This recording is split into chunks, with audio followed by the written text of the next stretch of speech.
Welcome to the Deep Dive. Today we're tackling something huge, something I think resonates with almost everyone listening.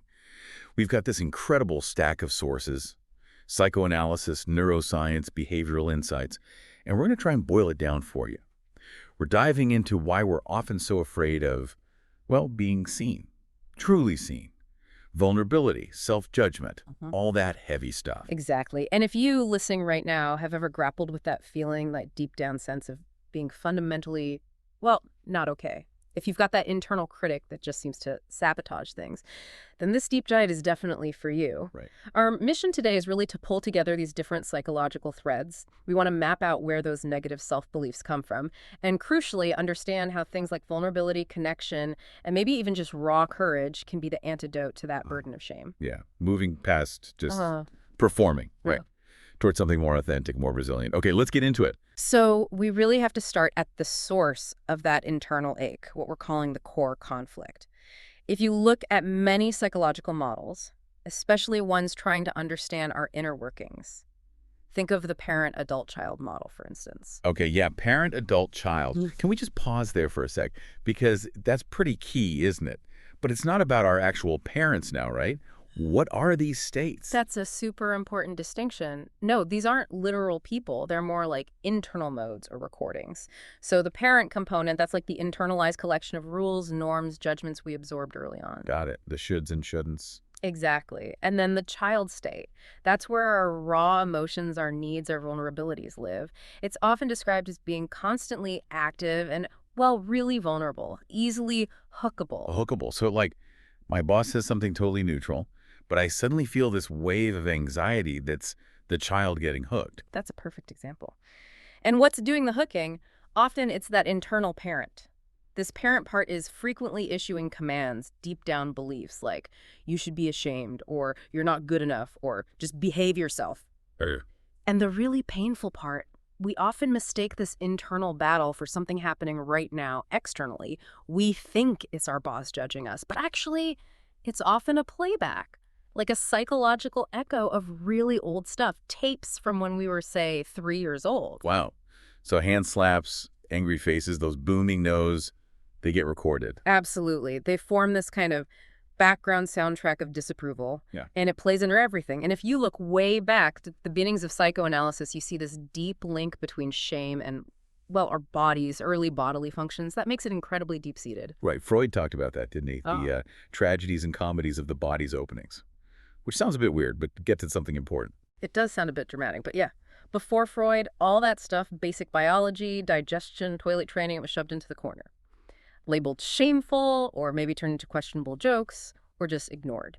So why was connecting those early body experiences to our psychology so revolutionary for understanding shame? Because it made it real, grounded it. Freud noticed that some people, neurotics he called them, seemed unconsciously stuck or regressed to what he termed the anal sadistic stage, which basically means those very first power struggles, the baby's impulses versus the parent's demands for control, cleanliness, that whole messy process. The potty training wars? Kind of, yeah. Those clashes create the absolute bedrock patterns around power, control, secrecy, obedience. So shame isn't just about messing up socially later on. It starts as this really deep, almost physical, relational scar from those early power dynamics. It plants the seed. Some part of you, your physical self, is potentially messy, unacceptable, needs to be hidden. Hashtag 1.2, the mechanics of inferiority and overcompensation. Okay, so if that primal body-based shame is the seed, then later in life it can grow into this crippling feeling of inferiority. And Adler talked about this, right? How people react violently against that feeling, which sounds like it just makes things worse. It's the ultimate psychological own goal, really. When someone carries this really potent, deep sense of being inferior, they don't just accept it. They fight back against it fiercely. Overcompensation is a good word for it. And what does that fierce reaction look like day to day? How does it mess things up? Well, the person becomes incredibly oversensitive. They just cannot handle criticism, even if it's imagined. A slight comment, a raised eyebrow, it feels like a massive attack. So they can't admit fault, can't back down. Exactly. They can't afford to be wrong, can't stand being criticized, can't let go of anything they've asserted. It locks them into this constant state of, well, Combat readiness, Yeah. always trying to dominate, prove they're on top, even in totally normal situations. So the very effort to prove they aren't inferior guarantees they'll clash with reality, with other people. Mhm. Their reaction makes social adjustment almost impossible because every interaction feels like a potential fight for status. Precisely. And this internal struggle gets magnified by group dynamics, by what some call the lie of the group. Mm-hmm. Think about the pressure from society or work culture or even friend groups. There's often this unspoken demand for a kind of perfection, a smoothness that's just not human. The lie is denying our own limits, denying the part of us that's inevitably flawed, the fool. The fool, that's an interesting way to put it. Why is accepting that fool part, our limitations, so vital for actually adapting well? Because the moment we become aware of our limits, think of the expulsion from Eden metaphor, gaining self-consciousness, we also become aware of judgment. The group, whatever group it is, can exert this real pressure, this judgment on anyone who doesn't seem to make the cut, who shows weakness, who isn't effortlessly successful. But here's the paradox.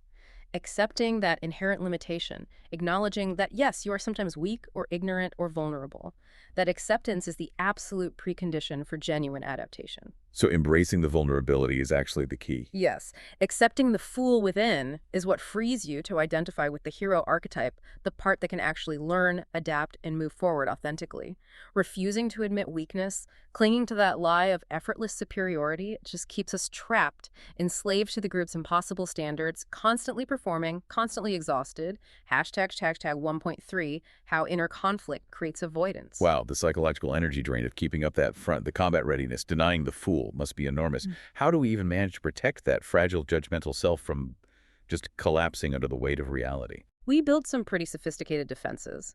Avoidance mechanisms are key. Leon Festinger's theory of cognitive dissonance really nails this. Dissonance is that deeply uncomfortable feeling you get when you hold two contradictory ideas at once, or when your actions clash horribly with your beliefs. Like, I believe I'm smart, but I just failed this test. It hurts. And the sources really link this to effort, don't they? The sheer mental gymnastics we do every single day just to keep a comfortable, maybe slightly false story about ourselves going. Oh, the effort is huge, and you can almost measure it in how we consume information.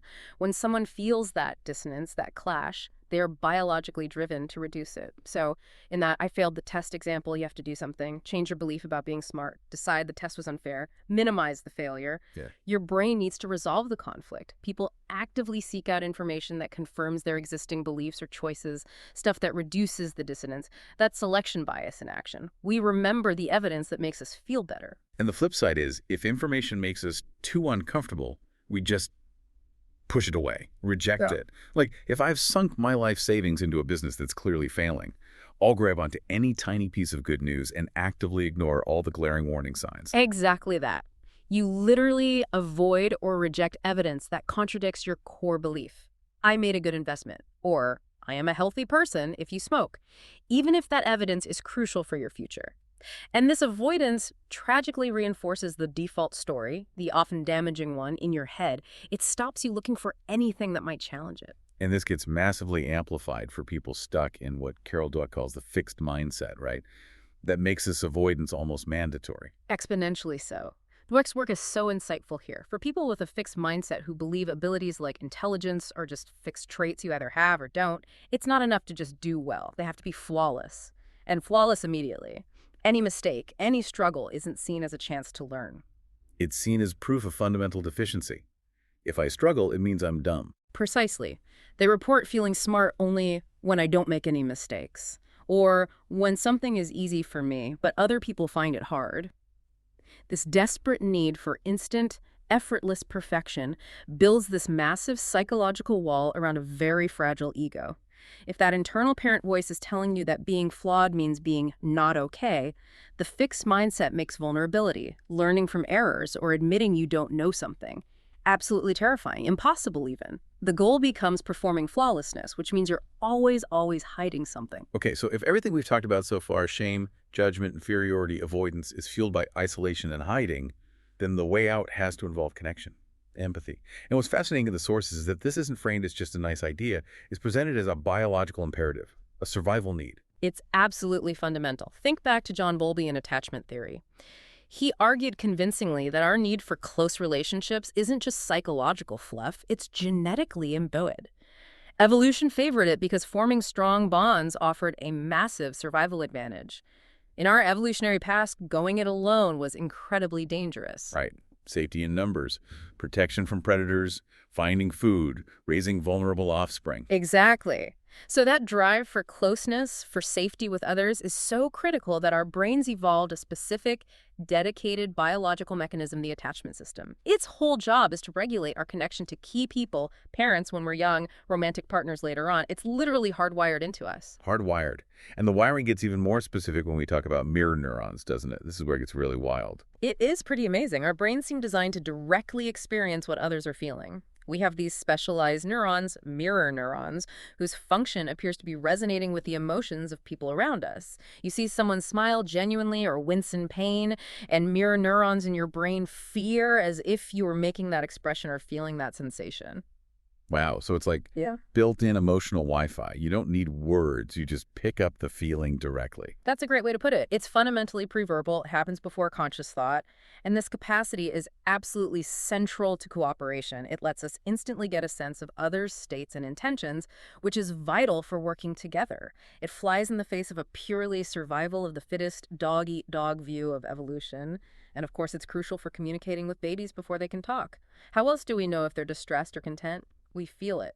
Which brings us to the social engagement system. This is more about how we signal safety or danger to each other physically. Exactly. Stephen Porges's polyvagal theory highlights this. The social engagement system involves specific cranial nerves controlling things like facial expressions, the tone and cadence of our voice, even subtle head movements. Its main function is to rapidly assess safety and, when safety is detected, to calm our own defensive systems, fight, flight, or freeze. When this system is active in signaling safety, think a soft voice, open expression, gentle eye contact. It literally sends a signal to the other person's nervous system. It's okay, you can relax. This switches off their defensiveness and makes positive social interaction possible. #tag 2.2 relational dynamics in the face of conflict. So while our biology primes us for connection, the specific patterns we learn early on really shape how we approach intimacy as adults. And those early attachment patterns, they tend to stick. Kids who are anxiously attached often grow into adults who constantly seek reassurance, fearing abandonment. Avoidantly attached kids often become adults who are uncomfortable with deep intimacy, maybe out of touch with their own feelings, and definitely struggle with others' emotions. Oh man, that sounds like a perfect storm for relationship problems. And it often leads to that classic painful dynamic, the anxious avoidant trap. It's a really tough cycle. You have one partner who craves closeness, reassurance, intimacy, and the other partner feels smothered by that. They get uncomfortable when things feel too close and pull back, needing space, independence. So every interaction becomes this push-pull negotiation. Exactly. The anxious partner pursues, feeling rejected. The avoidant partner withdraws, feeling pressured. And often the anxious partner then internalizes that withdrawal as proof that they're too much or not lovable, which loops right back to those core shame feelings we started with. And the research confirms this, right? When partners have really mismatched needs for intimacy, relationship satisfaction plummets. It's painful for everyone involved. Deeply painful. But, and this is a really hopeful point, from the research, conflict itself isn't the deal breaker. Even the most secure, happy couples argue. Conflict is inevitable. What really matters, what separates thriving couples from struggling ones, isn't the absence of conflict. It's how they handle it, the courage and skill they bring to disagreement. It's about the repair, not avoiding the rupture in the first place. So how do secure people do conflict differently? They tend to disagree more effectively. They're generally better at genuinely trying to understand their partner's point of view, even when they strongly disagree. Empathy stays online, you could say. And they manage to keep the focus on the specific problem at hand, rather than launching into personal attacks, blaming, or using tactics designed just to punish the other person. Which requires being able to state your needs clearly, right? Coming from a place of strength and self-worth, not desperation or attack. I found that advice about reframing conflict, particularly for men, really interesting. The idea that a partner's anger or complaint might actually be an underliner, not just an attack. It's a powerful reframe. The advice essentially says, don't automatically shut down or run away from conflict. Try to see that your partner's grievance, even if expressed with anger, might actually be an act of care. an attempt to fix something to keep the connection strong. The anger is just underlining how important the issue is to them, not necessarily saying you are a bad person. The real measure of a relationship's health isn't the total absence of disagreement, but how responsive you both are to each other's concerns and well-being when things get tough. That reframing creates safety for both people to actually bring up difficult things. Okay, we see the damage shame does and why connection's biologically vital, but how do we actually bridge that gap? How do we find the courage to risk connection when we're carrying all that internal baggage?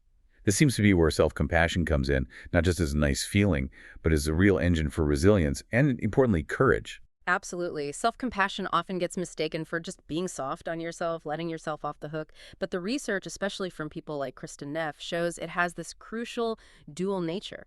There's tenderness, but there's also fierceness.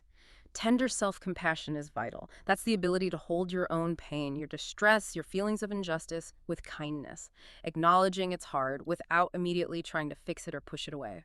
Right, like treating yourself the way you'd treat a good friend who's suffering, offering comfort. But if that's all there is, couldn't you just get stuck feeling sorry for yourself? Where does the fierce part come in? That's where fierce self-compassion provides the backbone. This involves tapping into the energy of difficult emotions like anger or even rage, not to lash out destructively, but as fuel. Fuel to stand up for yourself, to set boundaries, to say no, to motivate yourself to change things. One person in a study described it as feeling like putting on compassionate armor. It made them feel stronger, more empowered to face challenges. Okay, so it's not just about soothing the hurt after you fall. It's about getting the strength to get back up, maybe even push back against what knocked you down, or learn from it. And the practical benefits of this, like in work or dealing with setbacks, seem really significant. They really are. Studies show self-compassionate people bounce back better. For instance, people looking for jobs who practice self-compassion stayed more positive and confident even after rejections.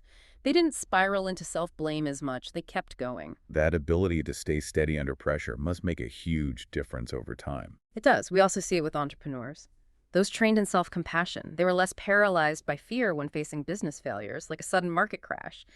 Self-compassion helps reframe failure. It shifts from, I am a failure, which is paralyzing, fixed mindset, to, okay, this approach failed. What can I learn? How do I adapt?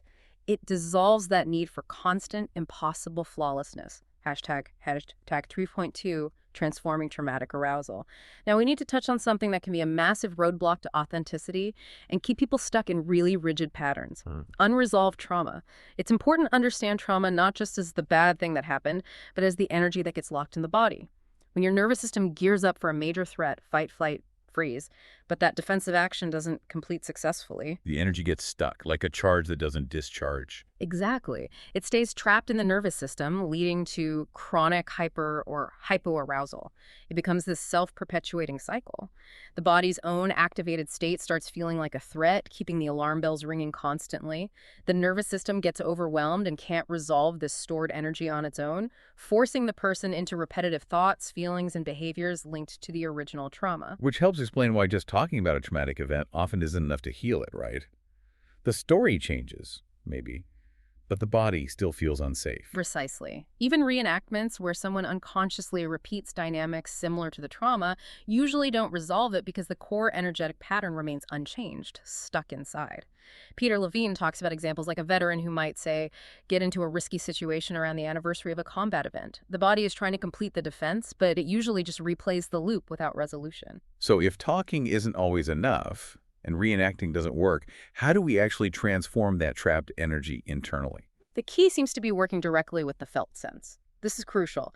We're not talking about the story of the trauma or the emotion label, I feel scared. We're talking about the actual physical sensations happening in the body right now. The tightness in your chest, the tingling in your arms, the heat in your face, the knot in your stomach, the raw data.